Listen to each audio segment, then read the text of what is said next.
I left for 20 years hoping to build a better life for my family. But when I returned, I found my own daughter living as a maid in the house I bought for her. What I discovered next changed everything.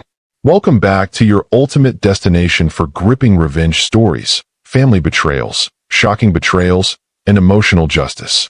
Subscribe now and join a community and tell us where you're watching from. Turn on the notification bell for our next story. Are you ready to witness the ultimate payback? Let's get started. My name is ZAHA. I'm 62 years old.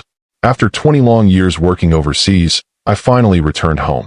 2 decades of building a career, sending money back, and planning a future for my daughter, Mia. Every penny I earned, every sleepless night, every sacrifice, it was all for her. The car glided down the familiar streets. The city had changed, new skyscrapers, new stores, but my memories clung stubbornly to the old houses, the tree-lined avenues. My heart raced. After 20 years, I was going home. I parked in front of the mansion I had bought for Mia the moment she turned 18. I remember the day I signed the papers. "This is yours forever," I told her over the phone. She laughed, that bright, carefree laugh, unaware of the world's dangers, but certain of her father's love. But when I opened the front door, nothing was as it should have been. Mia was there. She had grown into a woman, taller than I remembered, strong but weary. And she was wearing a uniform, a maid's uniform. My stomach dropped. "Mia?" My voice was calm, but inside I was roaring. She froze. Her eyes widened. For a moment, I thought she would run, hide, disappear from my life forever. "Sir, welcome back," she whispered. I didn't expect you so soon." "Sir." My own daughter called me sir. My daughter, who used to climb onto my lap and tell me every secret. My daughter, who had grown up in a house I bought for her, now working as if she were a stranger. I wanted to shout. I wanted to storm the house and demand answers. But I held myself together. A man who reacts emotionally destroys the chance to understand the truth. "Why are you dressed like that, Mia?" I asked, voice low but cutting. Her eyes darted down. She swallowed hard.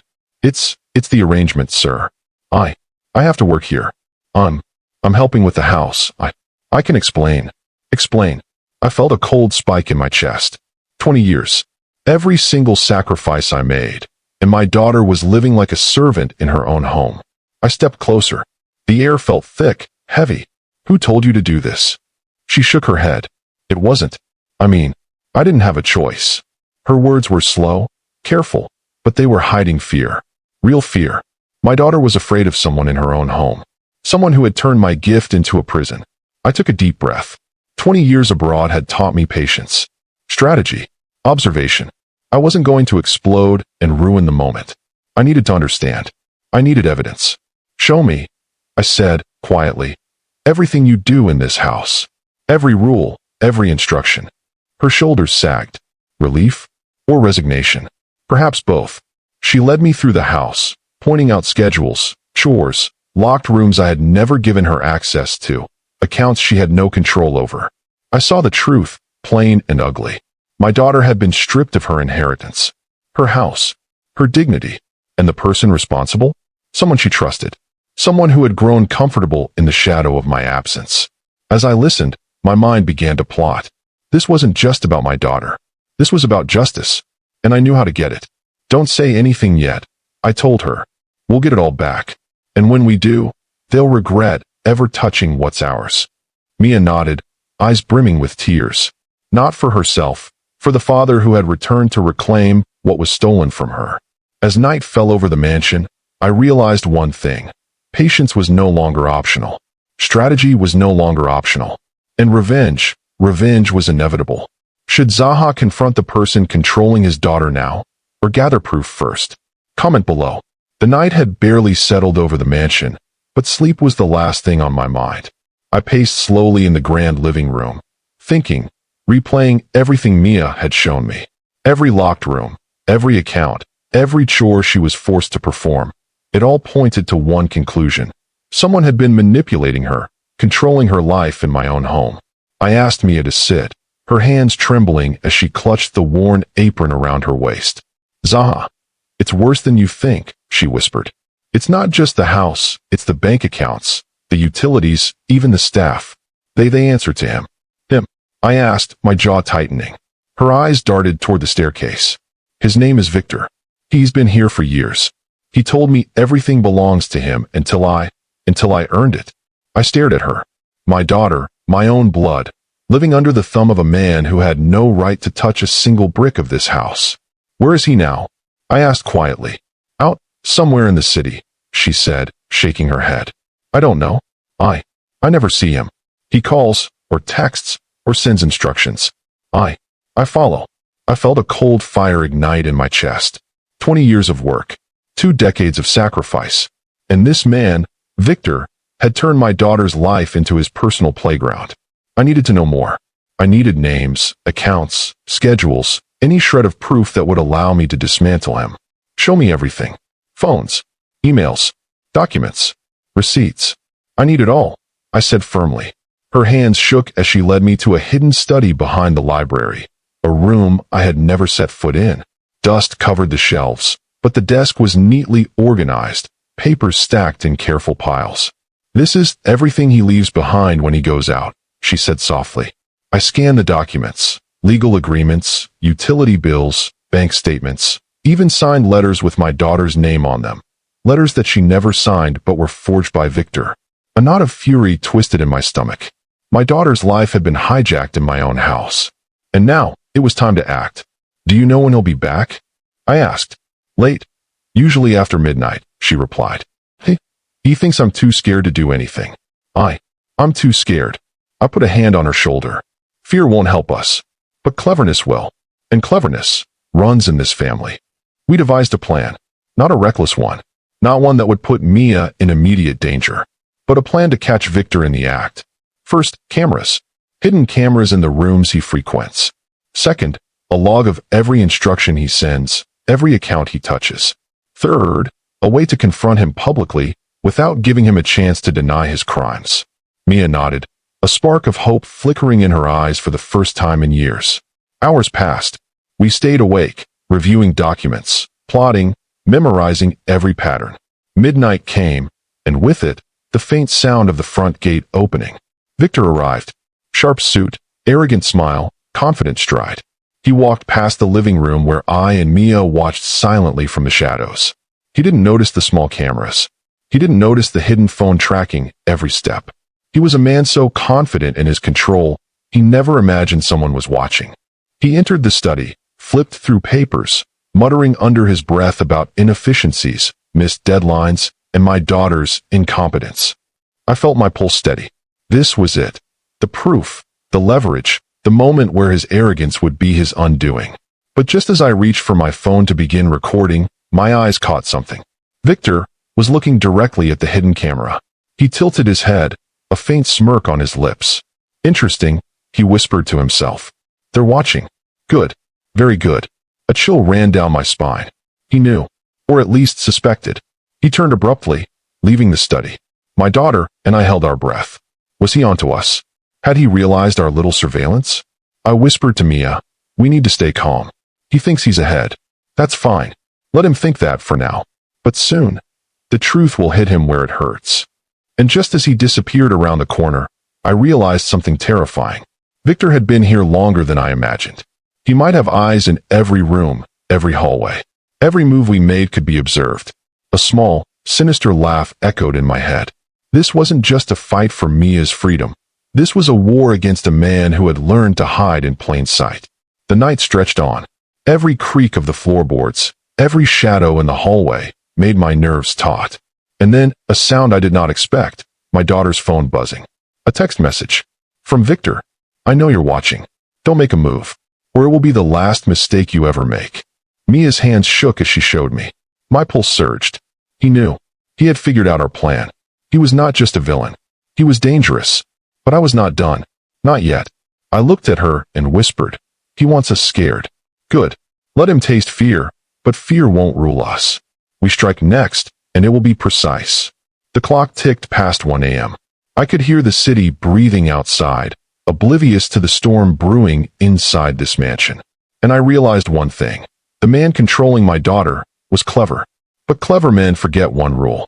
Never underestimate a father protecting his child. Victor knows we are watching. But does he have more spies in the house than we imagined?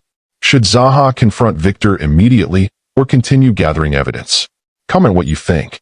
The house was eerily quiet. Mia and I had moved every piece of furniture subtly to create vantage points, added cameras in hallways, and even hidden a few in plain sight. Every doorway, every corner, every flight of stairs had a set of eyes. Ours. I watched my daughter carefully. She moved with the practiced precision of someone who had been trained to serve a tyrant. It broke my heart, yet fueled my fire. She didn't need to live like this.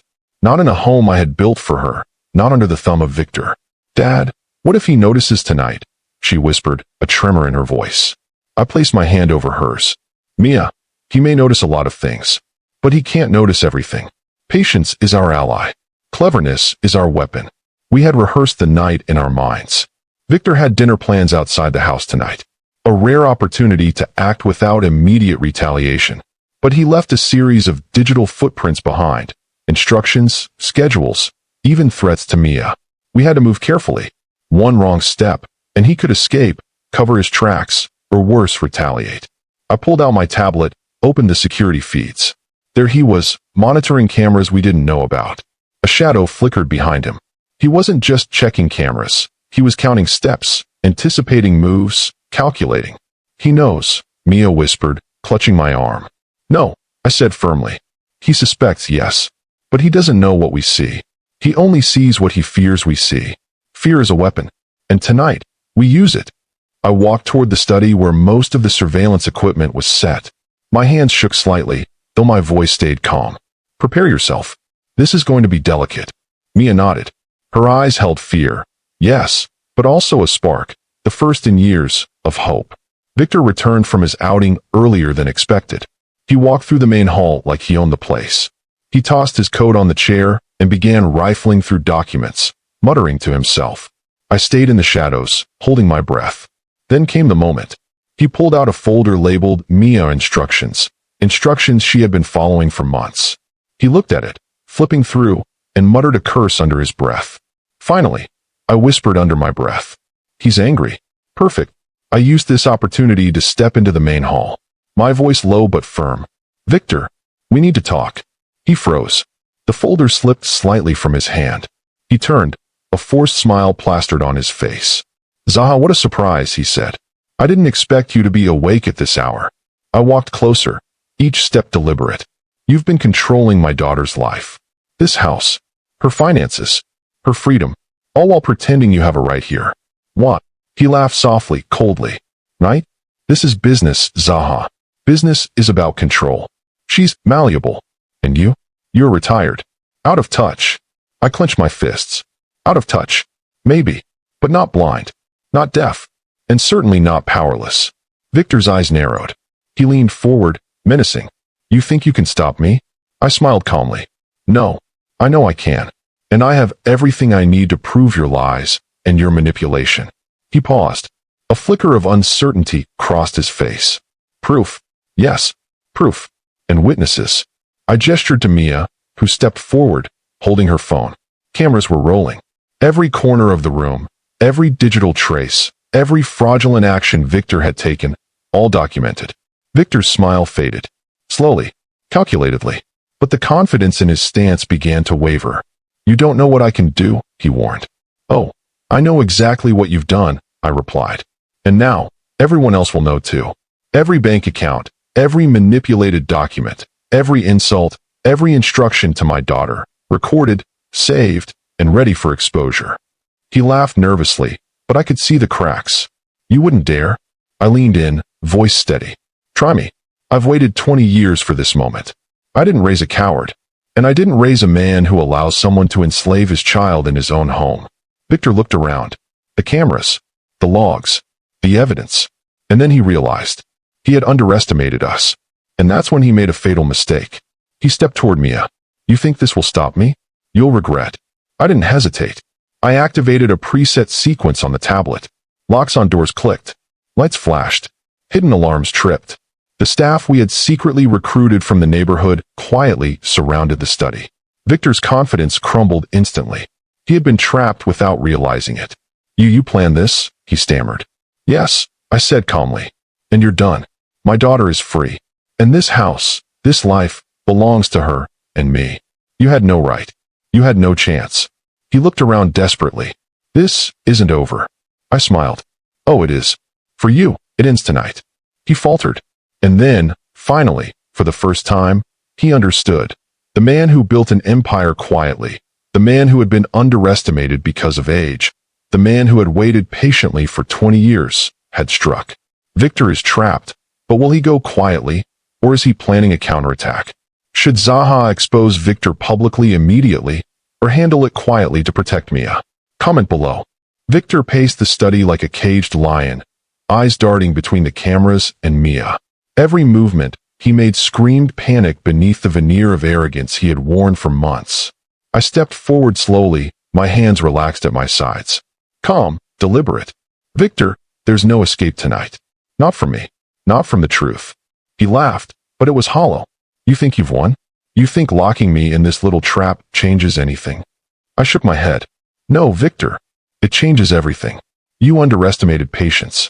You underestimated preparation. And most importantly, you underestimated a father protecting his daughter. Mia stood beside me, phone recording everything. Her hands were shaking, but her eyes were alight with resolve. She had been broken, scared, and submissive for too long. But tonight, she was reclaiming her life alongside me. Victor's nostrils flared. You think this house, this life, this family, it belongs to you? You retired. You've done nothing for years. Retired, yes, I said, taking a step closer. But I've been watching, waiting, preparing, and learning every one of your moves. Every lie, every manipulation, every single thing you thought I wouldn't notice. His eyes widened slightly. Panic began to creep in. I gestured toward the camera feeds. Do you see these? Every document, every instruction you gave my daughter, every attempt to manipulate her, recorded. Safe. Ready for anyone to see. And you thought I wouldn't know? Victor's hand trembled. He reached for the folder of papers, as if to destroy evidence. But the tablet in my hand displayed a live feed. Cameras hidden in every corner, recording his every attempt. You can't destroy what you can't reach, I said coldly. And everything you've done is laid out for the authorities if needed. He took a step back. You wouldn't dare. I smiled faintly. Watch me. Victor's arrogance cracked further. His breathing grew rapid. You think recording me will change anything? You can't control her mind. You can't control her choices. I nodded. I'm not controlling her. I'm protecting her. And after everything you've done, she deserves to live freely. Not under your thumb. Not under your lies. Not in fear. He froze. And in that frozen second, I realized something. Victor had relied on fear for so long. Fear over Mia, fear over me, fear over this house, that he had never considered being truly cornered. You wanted this house, I said slowly. You wanted to control my daughter. And you thought it would be easy. That I would be too old, too weak, too distracted. That I wouldn't notice the signs. That I wouldn't act. I stepped closer. But here we are, and it's over. Victor's lips twitched into a nervous smile. You don't know what I can do outside this house. I have connections. People who will. I cut him off. And we have proof. Every threat. Every attempt. Every lie. Safe. Ready. Exposed if you step out of line. The world is watching. You no longer have the advantage. You're exposed. He fell silent, and for a moment, the bravado completely evaporated. Mia finally spoke, voice steady but firm. Victor, you've taken everything from me. My peace, my confidence, my home. And now it's time for you to leave. Permanently. Victor's gaze flickered between us. Rage, desperation, pride, all crumbling in real time. I watched carefully. Timing was everything. Now, he needed to choose. Cooperate quietly and leave with some dignity, or fight and lose everything publicly. His hands shook. He knew he had no safe move. Every bluff, every plan, every scheme had been dismantled. You can't do this, he said finally, voice low, trembling. I took one last step closer. I already have. Every move you made, every lie you told, all of it is under control. And you have one choice. Leave quietly. Walk away. Or face consequences that even you can't manipulate. Victor swallowed. The room felt heavy. Silence thickened the air, broken only by the quiet hum of cameras and Mia's steady breathing. Finally he spoke. Fine, he muttered. I'll go quietly. But this isn't over. Not for long. I nodded. For you it is.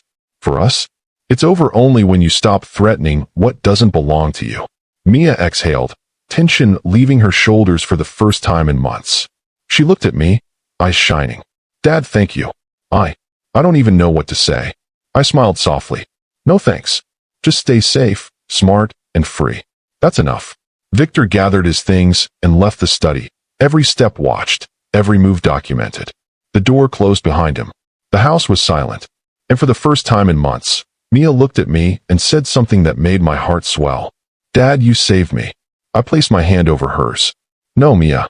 We saved each other. Cliffhanger. Victor has left the house, but his final words hinted at unfinished business. Will he return with a plan for revenge, or has his empire of deceit truly collapsed? Should ZAHA expose Victor to the public immediately, or handle him quietly to protect Mia? Comment below. The night was quiet, but my mind was loud. Every shadow in the house felt heavier, as if the walls themselves remembered Victor's arrogance. I paced slowly through the hallway, Mia following me, still shaken but determined. This isn't over, Dad, she whispered, glancing nervously at the front door. He sounded serious, like he'll try something else. I nodded. I know, Mia, and that's why we prepare. We don't react, we control. Victor thought leaving the house meant he'd won, that walking away silenced us. But the truth is, walking away doesn't erase intent, and a man like him never truly retreats.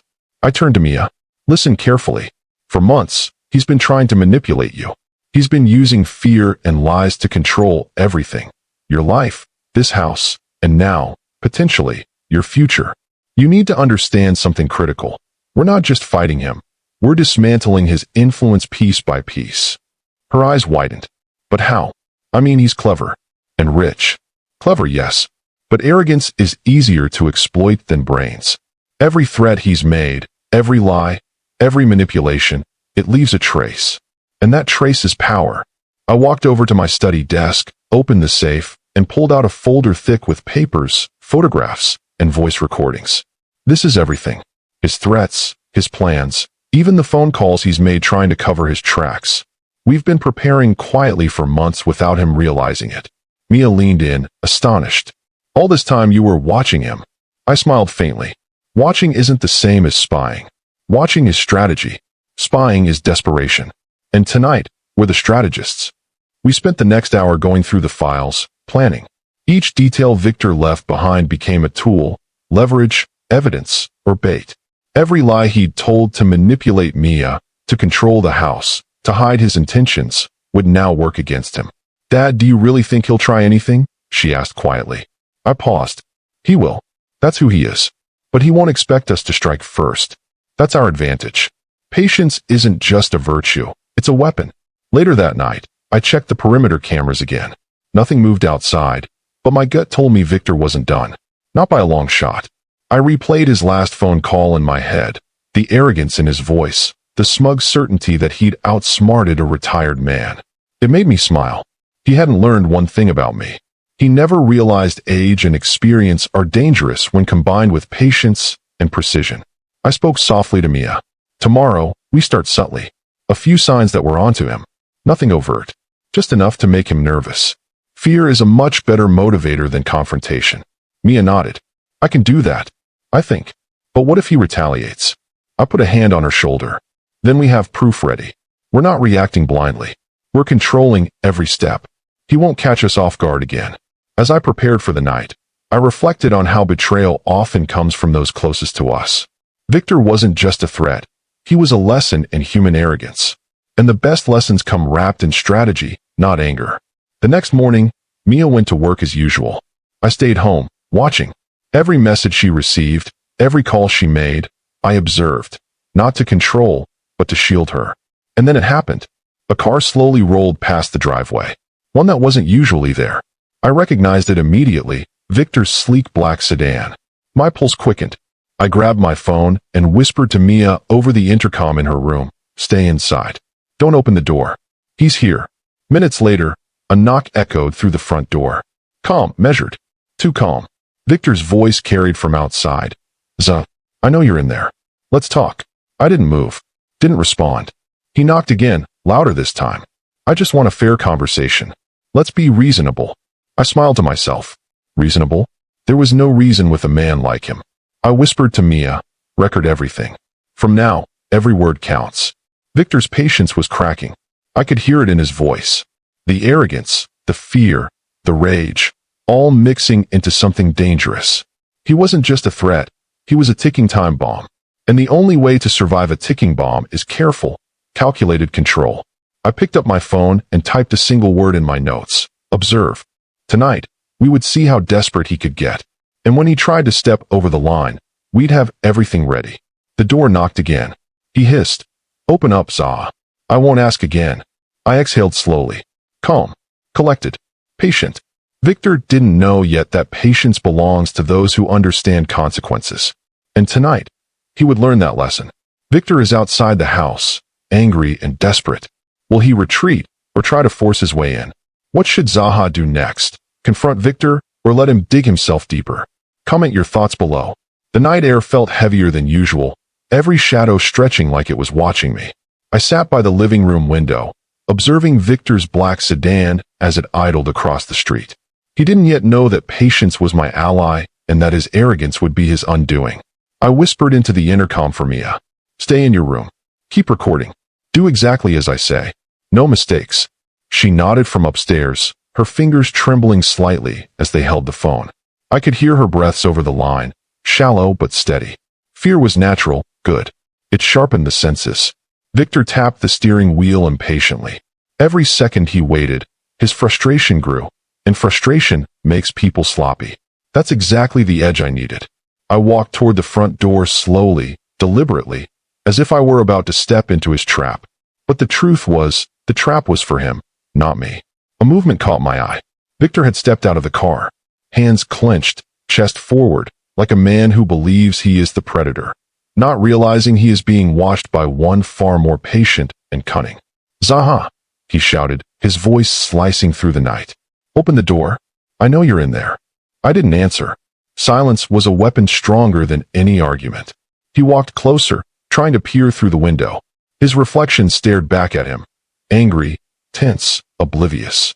He had no idea the game had already begun. I moved to the hallway camera and adjusted the angle to capture him fully. Every sneer, every gesture, every false bravado, it would be documented. Evidence is power, and power is leverage. Victor raised his hand as if to knock again, then paused. His eyes darted to the side, catching sight of the security cameras outside. I smiled faintly. Finally, he saw a crack of doubt. But doubt alone wouldn't stop him. Men like Victor feed on certainty, arrogance, and entitlement. And that's exactly what made them predictable. I picked up my phone and texted a single line to Mia. Watch and listen. Record everything. Don't respond. Minutes passed. He was pacing now, muttering under his breath, clearly struggling to control his temper. Damn it, ZAHA. Don't make me, he barked. His threats were hollow. They always are when someone underestimates the person on the other side of the door. I decided it was time to escalate, subtly. I stepped outside, just onto the porch, enough to be visible but safe. My voice was calm, steady, almost casual. "Victor," I said, "you're wasting your time." He froze, his chest heaving, jaw tight. "ZAHA, you don't understand. I have rights. That house is mine," I interrupted. "And everything in it. You think I haven't anticipated your moves for months? You think I didn't know you'd come back?" He blinked, his anger morphing into disbelief. You've been watching me?" "I have," I said calmly. "Every call, every message, every attempt to manipulate my daughter. You assumed I was retired, weak, out of the game. You were wrong." Victor's mouth opened, closed, and opened again. He looked like a cornered animal trying to roar. "But this isn't about anger. This is about control." And I held it. "You're bluffing," he said finally, trying to regain some confidence. "You can't stop me." "I can." "You already have," I said, cutting him off. "I've documented everything. Every step you took, every plan you made. If I chose, this could be over for you legally tomorrow. And don't think your influence over Emily changes that. She trusts me because she knows the truth, or she will." His face paled slightly. Fear flickered behind the arrogance. That's the moment I'd been waiting for. The moment a man realizes he's miscalculated. Victor stepped back, but his pride kept him rooted. You wouldn't dare." I smiled faintly. "Try me." He shifted, looked around, and suddenly I saw it. Desperation. He was weighing his options. Run? Fight? Lie? None of it would save him from what I had already set in motion. I leaned slightly closer, my voice dropping to a whisper he could hear clearly. Leave now, and maybe you walk away with some dignity. Stay, and the world will see exactly who you are. Not the man you pretend to be at my daughter's wedding, but the one you truly are, greedy, arrogant, reckless. Victor's hands shook slightly, though he tried to hide it in his pockets. He stepped back toward his car, muttering under his breath. I didn't follow. I let him stew. Let him realize he wasn't in control. Let him think about what he'd risked, what he'd underestimated. Once he drove off, I turned to Mia, still recording from upstairs. This is only the beginning. He will try again. But now he knows I'm awake, aware, and ready. And he won't get the chance to strike blindly again. Mia exhaled. Dad, that was incredible. I was so scared. But you handled it perfectly. Fear is natural, I said. But fear doesn't control us. Control does. And control is the difference between being a victim and being the architect of your own life. I made a note in my journal. Victor knows. Next move, observe reactions, prepare leverage. Wait for him to make a critical mistake. Later, as I watched the empty street, a cold smile crossed my face. Revenge isn't about instant satisfaction. It's about timing, precision, and watching the arrogance of your enemy destroy him slowly. Victor thought he'd humiliated me at a wedding. He thought he could manipulate my daughter and steal what I built. He was wrong on every count. And soon, he would pay the price for thinking he was clever. Victor will make his next move, but will it be a calculated attack or a desperate blunder? How should ZAHA handle Victor's next move? Strike now or let him make a bigger mistake? Comment below. The next morning, the house was quiet. Too quiet. The kind of quiet that makes you alert, every sound sharper, every shadow suspicious. I sipped my coffee slowly, letting the warmth anchor me. At 62, I've learned the value of patience. I've learned that men like Victor always reveal their weaknesses. And he had. The first sign came in the form of a package. No return address, just my name scribbled in a shaky hand. I opened it carefully. Inside, a stack of papers, threatening letters, falsified legal documents, even an attempt to forge Emily's signature on a property transfer. Victor had stepped into desperation, and desperation is always sloppy. I set the papers down and called Mia. Check everything. Make copies. I want full documentation. Every misstep, every signature, every hint of illegality. Yes, Dad, she replied, her voice tight with fear and excitement. He really did this. He's really trying. I smiled faintly. That's exactly what I wanted. He was digging his own grave, and all I had to do was watch. I decided to confront him indirectly first. A text. Victor, we need to talk. Tonight. My place. Alone. Minutes later, his reply arrived. Fine. 8 p.m. Don't involve anyone else. Perfect. 8 o'clock arrived. I opened the door to find him standing there, suit tight, posture rigid, but eyes betraying a hint of fear. He had realized that the quiet, patient man he underestimated was now actively watching. ZAHA, he said, voice tight. You shouldn't have. You shouldn't have underestimated me. I interrupted calmly. Come in. Sit. He looked around nervously, noticing Mia recording discreetly from the kitchen doorway. Is she? She's learning, I said. Every move you make is being documented. Every word. Every threat. Every lie. Victor swallowed hard. You can't. I already can, I said. And I will if you don't start telling the truth. Step 1. Confess what you've been planning regarding my house, my daughter, and my investments. Step 2. We negotiate consequences. Step 3. You survive this without criminal charges. If you refuse, everything you've done becomes public record tomorrow morning. His face drained of color. For a moment, I thought he might collapse right there. I didn't think you'd. I thought you'd be, he stammered, his carefully constructed arrogance collapsing like paper. Clueless. I offered. Wrong. That's exactly what you were. Victor's hands trembled. He tried to collect himself, straighten his tie, hide the fear. Look, ZAHA, I just wanted what I thought was mine. Emily, she would understand. You'll see. She'll back me up. A laugh escaped me, low and dangerous. She would never back up theft, Victor. She trusts me, and she knows you well enough to see your true colors. You've underestimated every person in this room tonight. That was your first mistake. The second one, thinking I wouldn't notice. He shifted, finally sitting, defeated, like a schoolboy caught red-handed. So what now? Now, I said, leaning forward, voice low and precise. You make amends. You step back. You apologize. You accept that the house, everything I've built, and the trust of my family isn't yours to take. Victor hesitated, eyes darting around the room, clearly weighing whether to flee or resist. And if I refuse? I smiled faintly.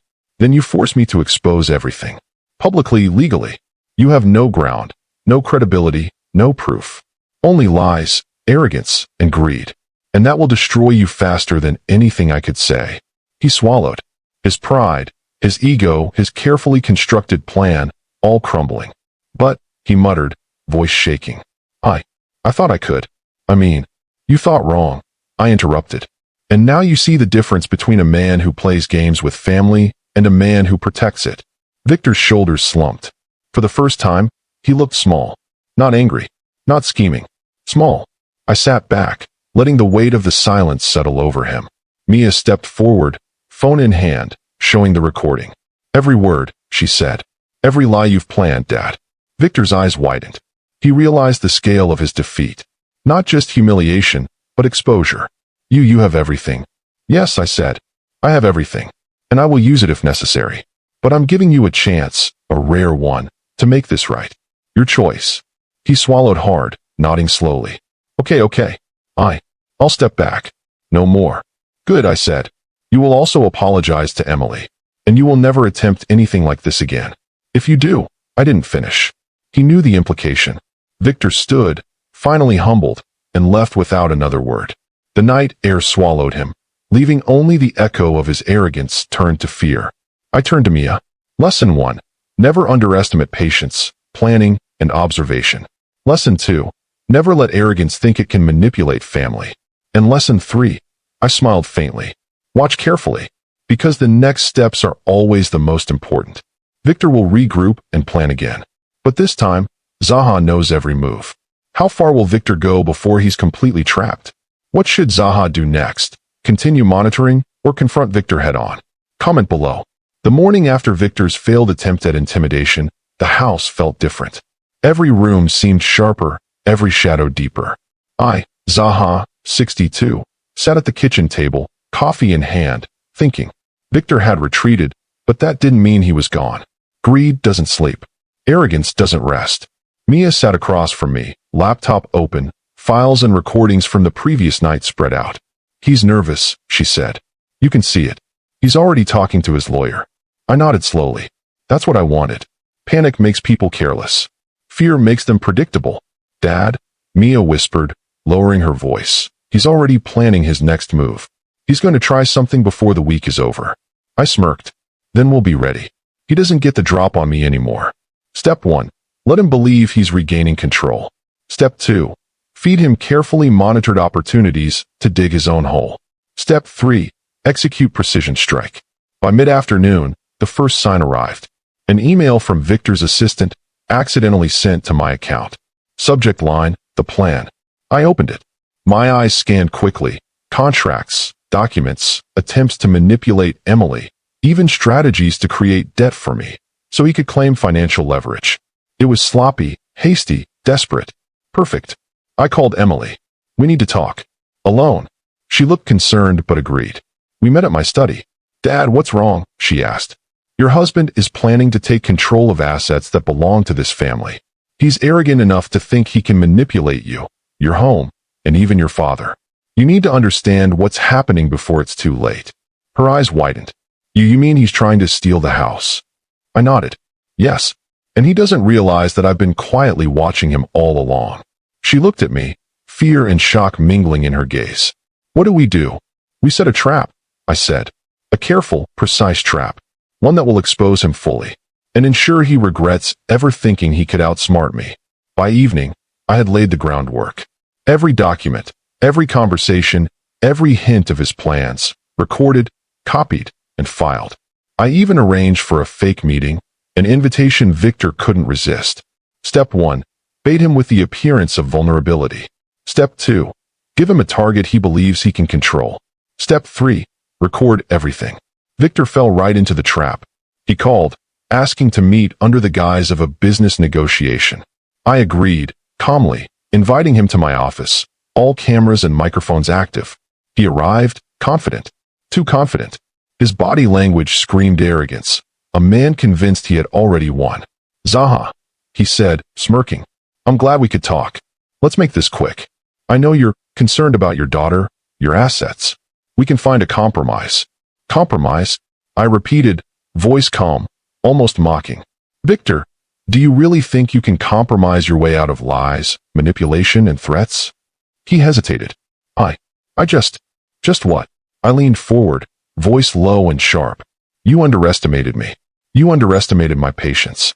You underestimated the love I have for my family." I clicked a button. A monitor in the room lit up. Videos of him talking to his lawyer, his assistant, even private conversations where he outlined strategies to manipulate Emily and claim the house. Victor's smirk faltered. His confidence wavered. His hands trembled. You've been watching?" "Not just watching," I said. "Recording, documenting, preparing. Every move you made, every lie you told, every plan you hoped to execute. It's all here." He paled. His breathing quickened. "ZAHA, we can." "No, Victor," I interrupted. "You can't. And now, the choice is simple. Back off completely, apologize to my daughter, and accept that nothing you try will succeed. Or, continue, and everything you've done becomes public. Legally binding proof of manipulation, threats, and attempted fraud." Victor's eyes darted around the room, panic rising. He realized the trap had snapped shut. He had been so certain he could manipulate the situation that he never expected me to be 3 steps ahead. You wouldn't," he stammered. "I would," I said, voice calm but deadly. "Because protecting family is more than pride. It's action, and patience has its limits." He looked defeated, cornered, and completely exposed. A man who had believed himself untouchable was now crumbling under the weight of his own hubris. Victor will either capitulate completely or risk total ruin. But one misstep, one attempt to escape, and the consequences will be irreversible. Should ZAHA finalize his plan now, or let Victor dig an even deeper hole? Comment below. The morning sun filtered through the blinds, sharp lines of light cutting across the study where Victor sat slouched in defeat. I, ZAHA, 62, stood in the doorway, calm but unyielding. After weeks of careful observation, patience, and precise planning, the time for hesitation had passed. Victor's face was pale, sweat gleaming at his temples. He had realized he was no longer in control. The arrogance that had fueled his schemes had evaporated like smoke, leaving only fear and regret. "You understand, don't you, Victor?" I said, my voice steady, carrying the weight of every decision, every late night of planning, every moment I had spent protecting my family. "You've gambled everything on disrespect and greed. And now, the house, your schemes, your lies, all of it is exposed." He swallowed hard. I can fix this. I can." "No," I interrupted, walking closer, my boots clicking softly on the hardwood floor. "You can't fix what you've already done. You can only accept it and step back before it gets worse. You've underestimated me, underestimated my patience, underestimated the love I have for Emily and my family. That was your first and last mistake." Victor's shoulders slumped. The defiance was gone. He was a man stripped bare of pretense. He had believed he could manipulate, control, and steal, but he hadn't counted on me. Not on ZAHA. Not on a man who had spent decades building, surviving, and observing. I gestured toward the monitor where every recording played. His conversations, his plans, his lies. Everything is here. Every attempt to manipulate Emily. Every intention to claim what is not yours. You tried to treat me like a fool, and now the truth stands before you. Unavoidable. Irrefutable. He glanced at the files, eyes widening, panic and shame mixing in his expression. You wouldn't dare go public with this," he said, his voice trembling. "I would," I said calmly. "But I won't. Not if you do exactly as I say. If you back off, apologize to Emily, and never try to manipulate our family again, this ends quietly for you. One wrong move, and everything is out. Legally binding, undeniable, irreversible." Victor nodded, defeated, his pride shattered. He had no other choice. He understood that any attempt to continue his schemes would not only ruin him, but destroy the remnants of the life he had thought he could control. I turned to Emily, who had been watching silently from the doorway.